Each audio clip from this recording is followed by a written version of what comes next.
Dilansir dari genpi.co, PDIP tidak sepakat dengan wacana Ketua Komisi Pemberantasan Korupsi atau KPK, Firly Bahuri terkait presidensial threshold atau ambang batas presiden 0%.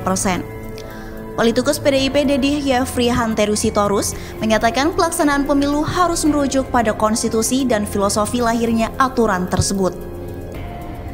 Tidak bisa serta-merta menurunkan ambang batas presiden, kata Deddy di Kompleks Parlemen Senayan, Jakarta pada Senin 13 Desember.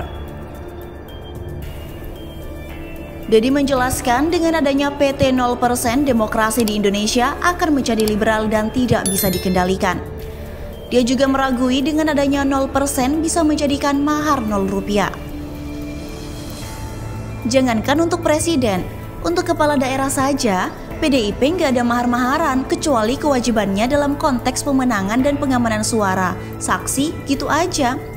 Ungkapnya, menurutnya KPK harus bergerak untuk tidak terjadinya money politik yang bisa menjurus pada budaya korupsi. Namun, dia mengakui sanksi jika mahar politik 0 rupiah bisa menjamin tidak adanya praktik money politik atau korupsi. Karena tidak ada jaminan dengan PT 0% tidak akan ada mahar. Bukan jaminan, apakah itu juga akan mengurangi korupsi politik? Bisa ya, bisa tidak. Tapi kalau menurut saya tidak.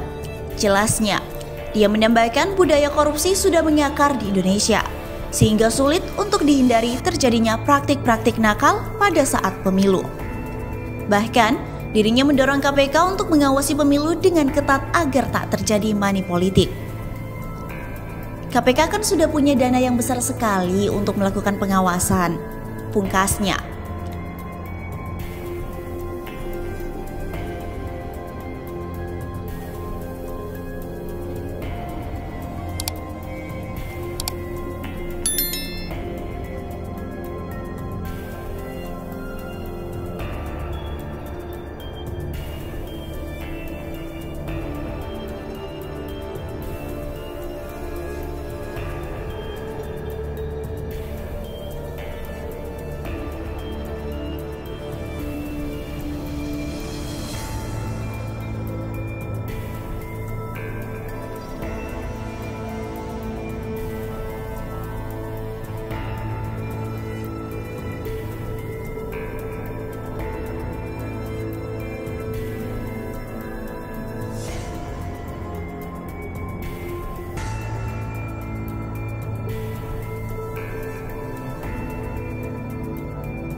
Dilansir dari gelora.co, harapan Ketua KPK Firly Bahuri agar presidensial threshold atau ambang batas presiden 0% dan mahar politik 0 rupiah guna menghindari terjadinya money politik pada saat pemilu dan juga agar tokoh bangsa yang memiliki potensi dan kapabilitas sebagai presiden bisa mencalonkan diri tak disetujui PDIP. Politisi PDI Perjuangan Deddy Yefri Hanteru Sitorus menyampaikan bahwa pelaksanaan pemilu harus merujuk pada konstitusi dan filosofi lahirnya aturan tersebut. Tidak bisa serta-merta, kata Deddy kepada kantor berita politik RMWL pada Senin 13 Desember lalu. Deddy menjelaskan Indonesia menganut sistem demokrasi, namun dengan adanya PT 0%, demokrasi di Indonesia akan menjadi liberal dan tidak bisa dikendalikan. Pihaknya meragui dengan adanya 0% bila menjadikan mahar 0 rupiah. Kan negara kita ini negara demokrasi gotong royong. Kalau dengan 0% itu demokrasi liberal murni, implikasi politik dan implikasi sosialnya kan dia harus hitung dulu dengan cermat.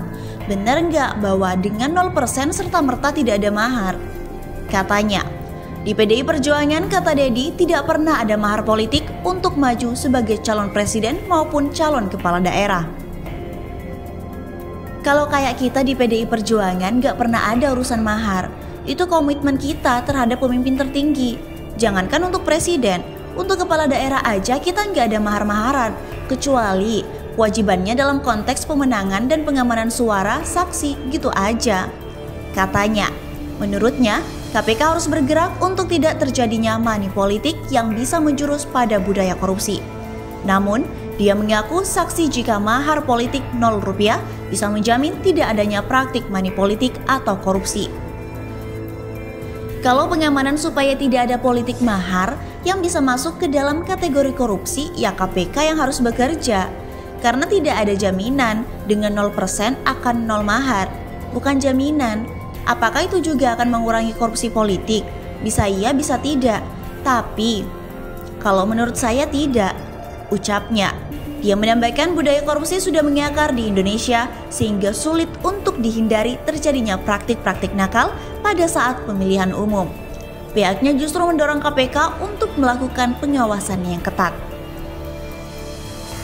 Karena korupsi itu adalah sebuah kebiasaan yang membudaya, tentu harus melalui yang namanya rekayasa kebudayaan dong.